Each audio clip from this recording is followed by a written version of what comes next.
Olá, pessoal. Shabbat Shalom. Aqui é o Alexandre Srabotniak, do canal Israel no Caminho, mais uma vez. Vocês já devem estar cansados de me ver. E se um Alexandre não bastasse, a gente está trazendo um segundo Alexandre aqui, o Alexandre Zivian, que está começando a gravar conosco. É uma pessoa muito querida, de uma família muito querida. E o convidamos para participar dessas nossas gravações. E Shabbat Shalom, Alex. Shabbat Shalom, eu agradeço o convite. Aqui quem fala é Alexandre Ziver, pela primeira vez fazendo uma paraxá aqui com vocês. É minha, é minha estreia. Espero que eu consiga transmitir aquilo que o estudo quer falar. Espero que eu seja um instrumento de Deus, que abençoe o canal e as pessoas que estão a nos ouvir. Eu agradeço o convite, espero que seja o primeiro de muitos. Que seja feita a vontade de Deus, né? Estamos aqui para somar e para servir tanto o canal quanto a Deus e os irmãos É que estão verdade. nos ouvindo. É verdade. O que é bom nisso tudo é que a gente planeja, mas na hora de gravar é o Espírito Santo de Deus que fica nos dirigindo. Quantas vezes não planejamos coisas? Ah, vamos falar isso, blá, blá, blá. E depois o Espírito diz assim: eu quero que você fale isso, eu quero que você fale aquilo. E isso enriquece muito, porque é o próprio Espírito usando a gente para falar para os nossos queridos ouvintes. Aliás, queremos agradecer tanto a audiência de vocês, porque sem vocês o canal perde sentido. Muito obrigado. Nós estamos falando da Parashá Shelach Lecha. Envia é o título da Paraxá. Ela está na Torá, em Bamidbar, números do 13:1 ao 15:41. Na Haftará, Josué 2, do 1 ao 24. Na Brit Hadashá, Hebreus 3:7 a 19. Essa passagem de Hebreus é algo fantástico. Terrilim, Salmos 64. E ela chama envia porque Deus diz assim para Moisés, né? Logo em Números 13, versículo 1, diz assim: E o Senhor disse a Moisés: Envie alguns homens em missão de reconhecimento à terra de Canaã, terra que dou aos israelitas. Envie um líder de cada tribo dos seus antepassados. É o próprio Deus comandando o povo, ele já fez a promessa. Ele está dizendo: olha, vocês vão conquistar a terra que eu prometi para vocês, mas eu quero que vocês enviem pessoas para reconhecer o terreno. Por que que Deus queria isso? Para dar segurança para eles, né? Deus fez uma promessa, eles já viram tantos milagres e Deus cumpriu todas as promessas. Então, vai lá, reconhece a terra e volta cheio de energia, cheio de vontade. Era essa a ideia. E Deus nomeou os líderes, um líder de cada tribo. E lá no versículo 17 diz assim: Quando Moisés os enviou para observar em Canaã, disse: Subam pelo Neguebe e prossigam até a região montanhosa. Ele foi até desenhando o que que eles deviam fazer.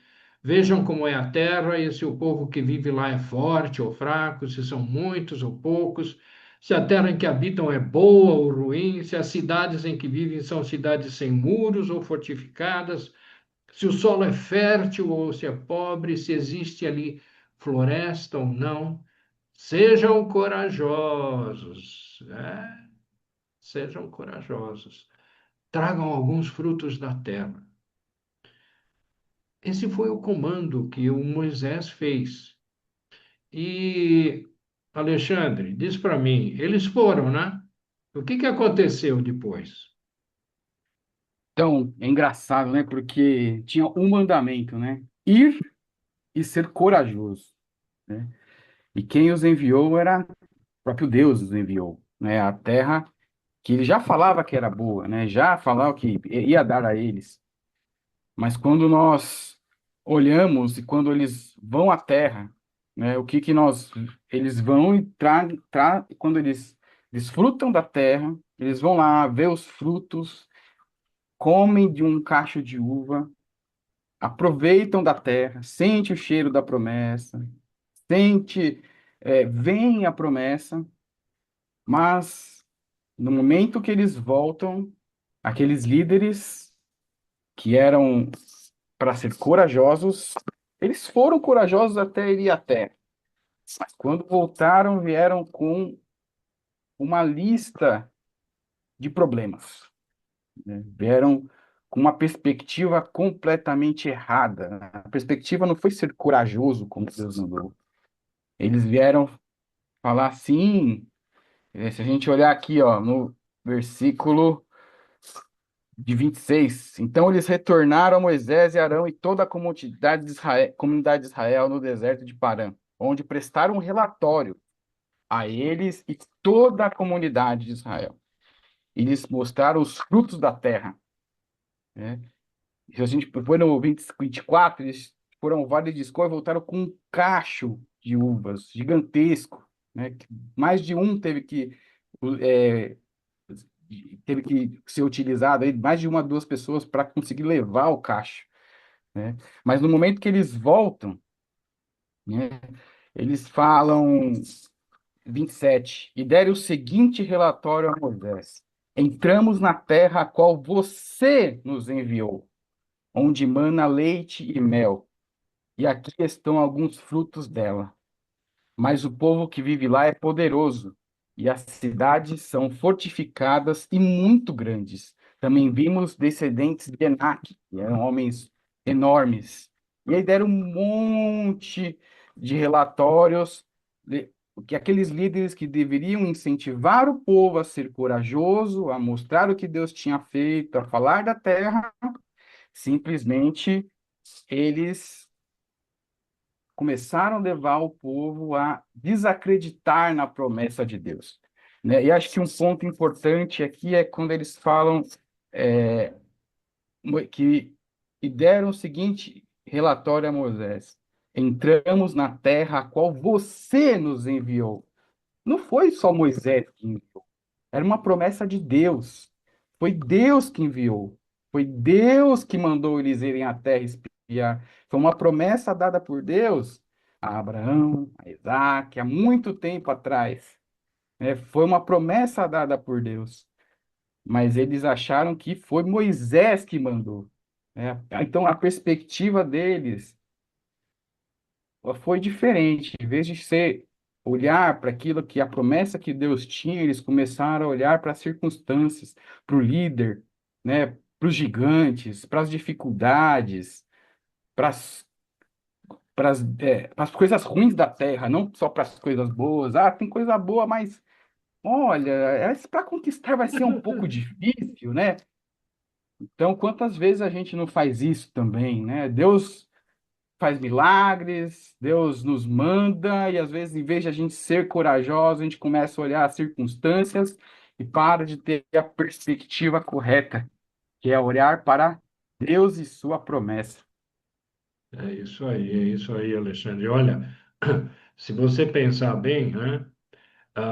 Eles até fizeram uma lista, começaram falando das coisas boas, mas depois tem uma lista extensa dos problemas. Eu acho que muitas vezes, eu não sei se você também faz isso, mas eu faço. Às vezes eu falo, olha, até que é legal, mas olha só, né? E a gente começa a listar as dificuldades.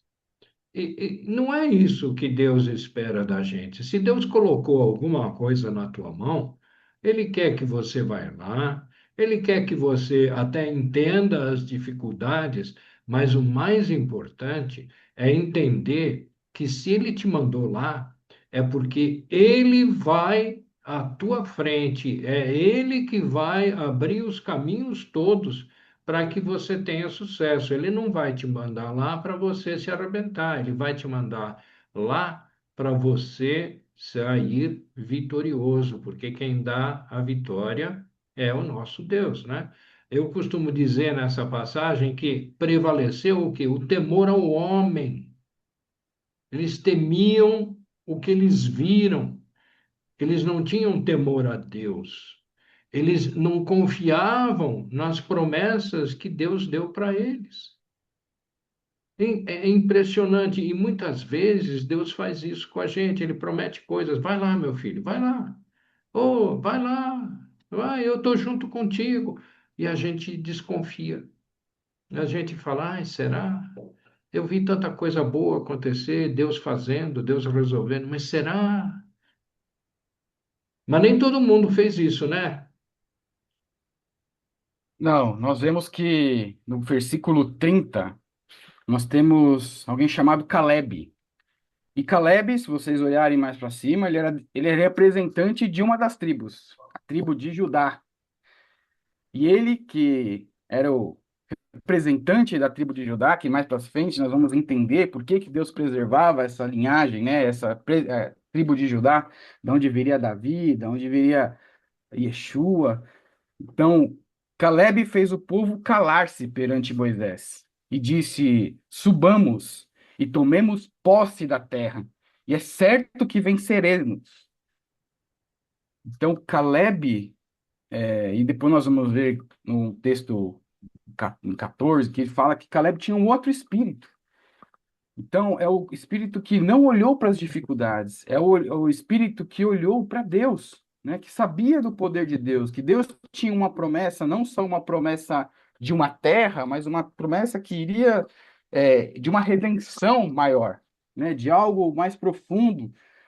Então, é, esse olhar que eles tiveram me lembra muito o olhar de Adão, que em vez de olhar para o relacionamento com Deus, focar no que Deus tinha, né? A serpente enganou eles e mentiu, os enganou, né? Fizeram eles confiar nele mesmo. Então, quantas vezes, em vez da gente olhar e confiar em Deus, a gente olha para a gente mesmo, né? E a gente não confia em Deus. Mas Caleb aqui, o descendente da tribo de Judá, ele ele confiou em Deus, né? É certamente que nós vamos vencer. Cale-se, né? Cale-se. Cale-se a alma da gente, calma-se a ansiedade dentro da gente. Quantas vezes a gente deixa a ansiedade ouvir falar mais do que a voz de Deus, né? Quanto mais, às vezes nós queremos resolver tudo com a nossa força, com a nossa mão, a gente quer dar um jeitinho para Deus, mas será que é isso mesmo que Deus quer da gente? Será que é isso é confiar em Deus? Deixa eu ajeitar aqui, deixa eu falar com esse aqui, deixa eu fazer da minha forma, porque acho que Deus não está me ouvindo, Deus não tá entendendo que a gente tem uma promessa, que tem tanto gigante ali. Quem que nunca passou dificuldade, né? Será que Deus não está entendendo que eu tenho uma doença? Será que Deus não está entendendo que eu tenho um problema? Será que Deus não está entendendo que eu tenho uma dificuldade? Parece que Deus não me escuta, parece que Deus não me vê, né? Então vamos deixar calar essas vozes de ansiedade, essa voz do pecado que dá dentro da gente, das dificuldades que nós vivemos no dia a dia. Todo mundo passa por dificuldades financeiras, às vezes dificuldades na família, e essas dificuldades nos fazem tirar da perspectiva correta. É A verdade. perspectiva correta é Deus, é confiar nele, né? Mesmo que aconteçam as coisas erradas, coisas ruins com a gente, Deus nunca vai deixar que a gente perca essa perspectiva, né? E muitas vezes essas coisas acontecem justamente para ver o que realmente está no nosso coração, né? O Uhum. que é que está dentro de nós, se é a ansiedade, se é a falta de fé, o pecado, ou se é realmente a confiança em Deus, assim como teve Caleb. É verdade, é verdade. Você tem toda a razão, Alexandre. É, na verdade, o povo não confiava, e pior do que isso, né? Quer dizer, se você continuar a leitura lá do capítulo 14, você vai ver que o povo se rebelou, em essência se rebelou contra Deus, mas a manifestação deles foi contra Moisés, dizendo: ah, não, esse cara não está com nada, alguma coisa nessa linha, vamos escolher algum outro e vamos até voltar para o Egito, voltar para trás, ter retrocesso na vida. Deus não quer isso. Deus quer o teu futuro, Deus quer o teu progresso, Deus quer que você vá em frente e que confie nele. E Deus ficou muito bravo. E Moisés até intercedeu pelo povo, falou: Deus, não, não faz isso, não, não, não acaba com eles, não. Deus queria estraçalhar de uma vez com todas, com todos esses incrédulos. E aí o Senhor, lá no versículo 20 ele fala assim: e o Senhor respondeu: tá bom, eu perdoei conforme você pediu. No entanto, juro pela glória do Senhor que enche toda a terra, que nenhum dos que viram a minha glória e os sinais miraculosos que realizei no Egito e no deserto, e me puseram à prova, e me desobedeceram 10 vezes. Não sei se todas essas vezes aparecem aí, mas Deus falando, né? Me desobedeceram 10 vezes. Nenhum deles chegará a ver a terra que prometi com juramento aos seus antepassados. Ninguém que me tratou com desprezo haverá. Então, você não confia em Deus, você está tratando Deus com desprezo. E Deus é justo. Deus não pode admitir que você trate ao Deus soberano, ao Deus criador com desprezo.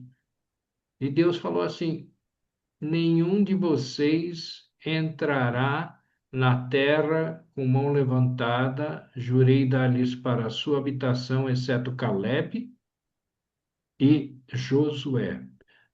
Dos 12, Caleb e Josué foram os que disseram: não, Deus prometeu, Deus vai realizar. Eles se manifestaram com confiança e Deus não pode aceitar. Mais de 600 mil homens morreram em 40 anos de caminhada no deserto. É algo extraordinário. Mas Deus Alex, também, Deus estimula a gente também, né?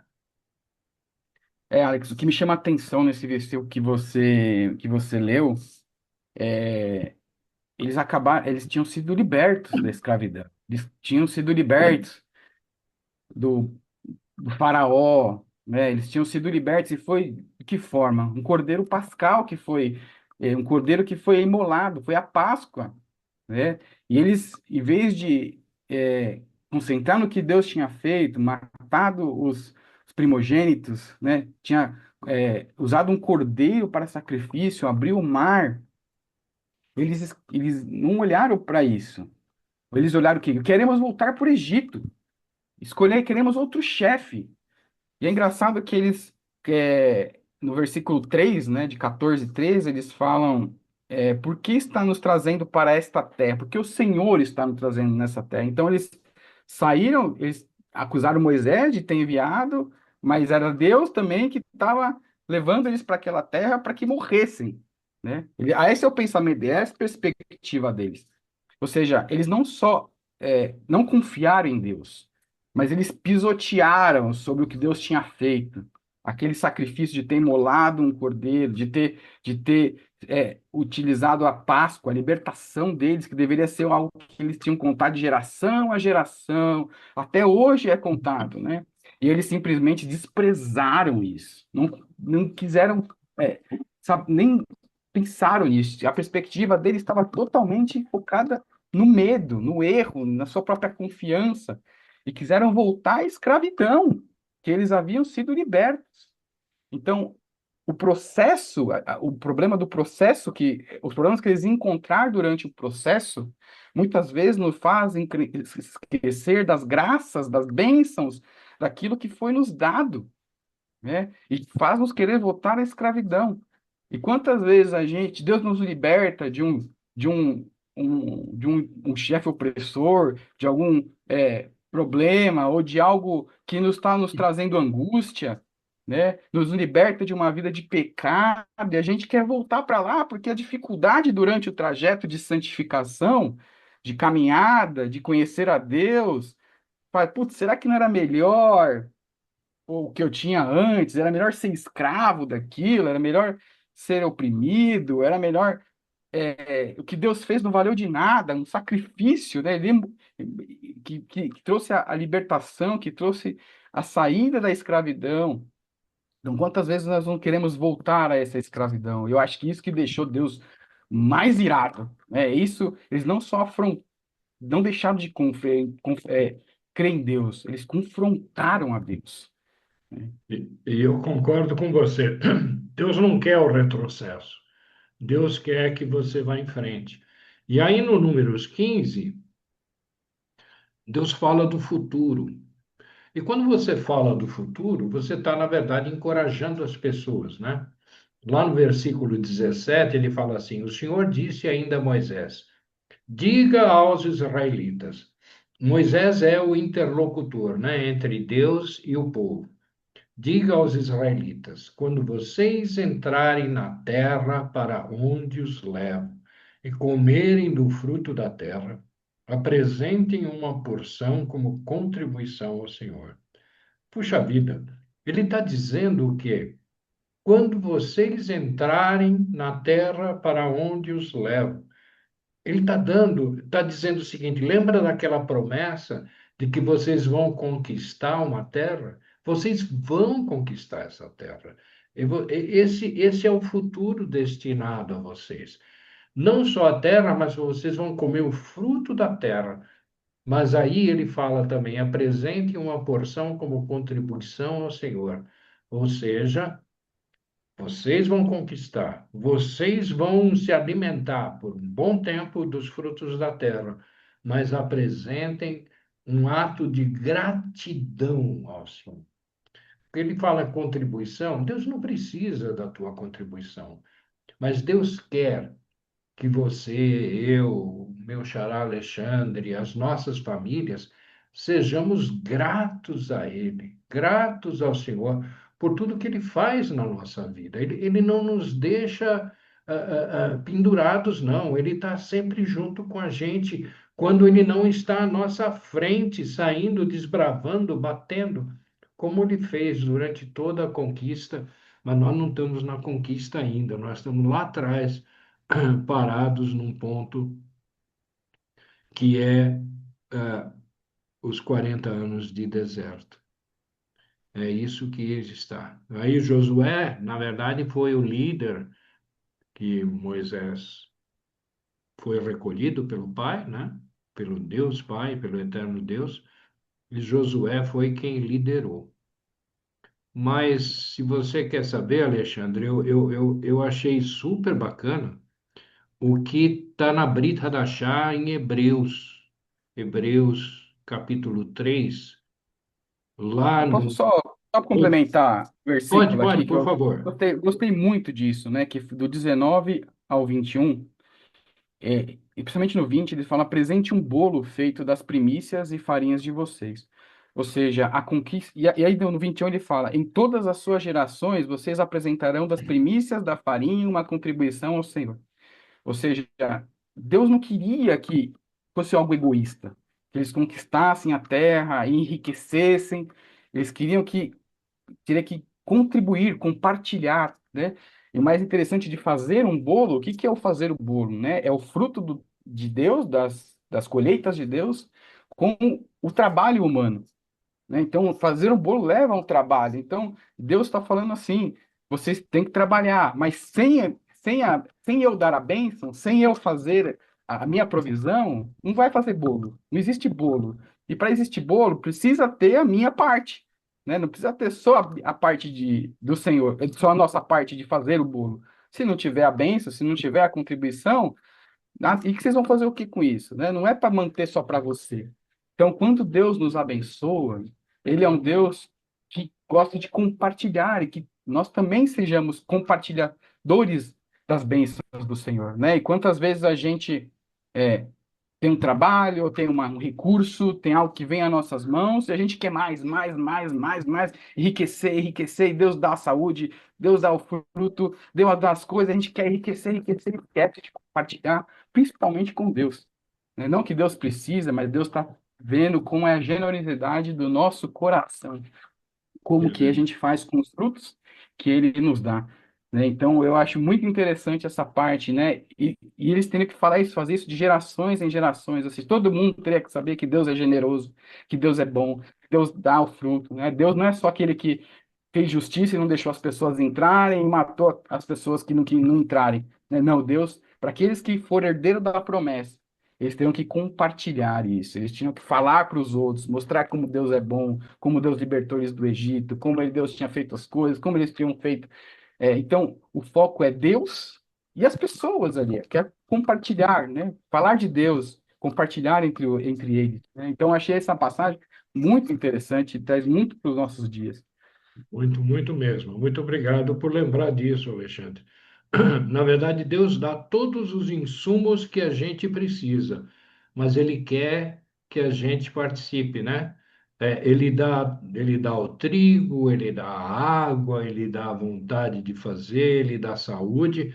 Ele quer que você misture todas essas bênçãos e faça algo que vai se tornar uma oferta ao Senhor, uma oferta de gratidão, e é uma oferta que também você distribui para as pessoas ao seu lado. Muito bem lembrado e colocado. Mas eu queria, na verdade, lembrar uma coisa que está na Brita da Chá, que está em Hebreus 3, e que é um ponto muito importante. É uma advertência contra a incredulidade. Se algo deixa Deus realmente bravo com a gente, é quando a gente não acredita nele. Quando a gente vê tanta evidência e não acredita nele. Então, lá no versículo 7 de Hebreus 3, ele diz assim: Assim como diz o Espírito Santo, hoje, não é amanhã, nem depois de amanhã, é hoje, se vocês ouvirem a sua voz, a voz de Deus, não endureçam o coração. Nós somos responsáveis em ouvir de coração aberto o que Deus tem a dizer para a gente. E aí ele diz assim: Não endureçam o coração como vocês fizeram no passado, onde os seus antepassados me tentaram, pondo-me à prova. O próprio Deus falando isso, o Espírito de Deus falando isso. Apesar de durante 40 anos terem visto o que eu fiz. A gente vê milagres de Deus na nossa vida todos os dias, o dia todo, se você prestar atenção. E eu não posso esquecer disso. Eu não posso ter o coração duro dizendo, ah, não, isso é comum. Não, não é comum. É milagre de Deus. Isso só acontece com o poder dele. Não acontece com o que nós fazemos. Não é o homem que faz. É o Deus Todo-Poderoso. E aí ele dá uma espécie de plano de ação no versículo, a partir do versículo 12. Diz assim: Cuidado, irmãos, para que nenhum de vocês tenha coração perverso e incrédulo.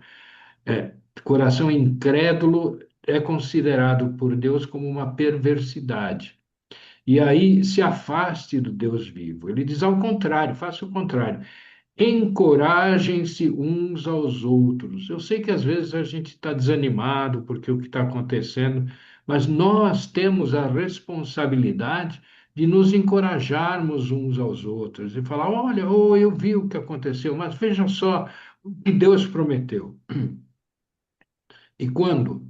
Durante o tempo que se chama hoje, é agora, não é amanhã, que nenhum de vocês seja endurecido pelo engano do pecado. Que coisa impressionante. Pois passamos a ser participantes de quem? Do Mashiach, de Yeshua, desde que de fato nos apeguemos até o fim à confiança que tivemos no princípio.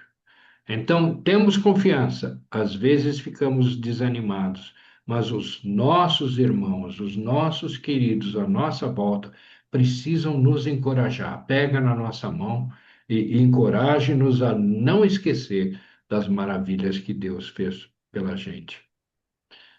Alexandre, eu acho que a gente está falando muito. Então, é mal de Alexandre, você não acha? Então, eu acho que a gente podia encerrar, talvez, com uma oração de agradecimento. Você não gostaria de fazer uma oração de agradecimento a Deus por estar contando tudo isso para a gente?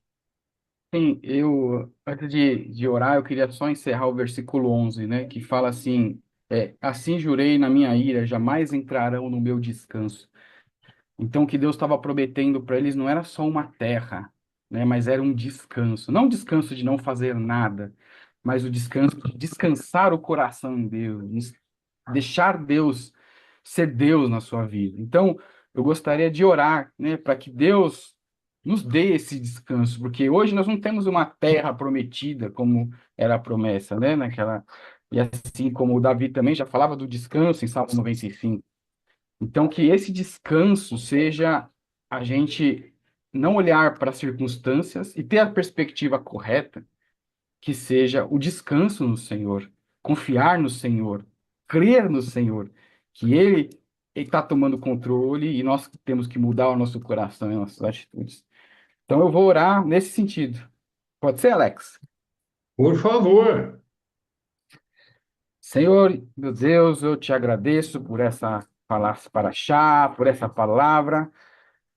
E eu oro aqui para que meus irmãos e nós encontremos em Ti esse descanso prometido, o Shabat, que nós encontremos Yeshua Hamashia, o descanso prometido, onde nossos corações podem encontrar o verdadeiro Shalom, a verdadeira paz de confiar, não olhar para as circunstâncias, e possam ter a perspectiva correta de ter Yeshua em seus corações, guiando a sua vida, guiando a sua existência, guiando no meio das dificuldades, em meio aos desertos, em meio às tribulações da vida.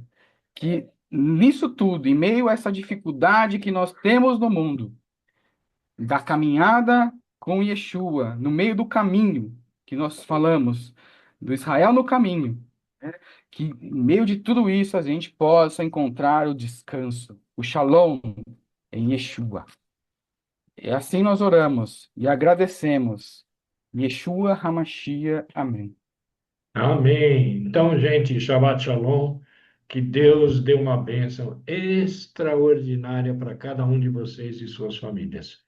Shabbat Shalom, Alexandre. Shabbat Shalom.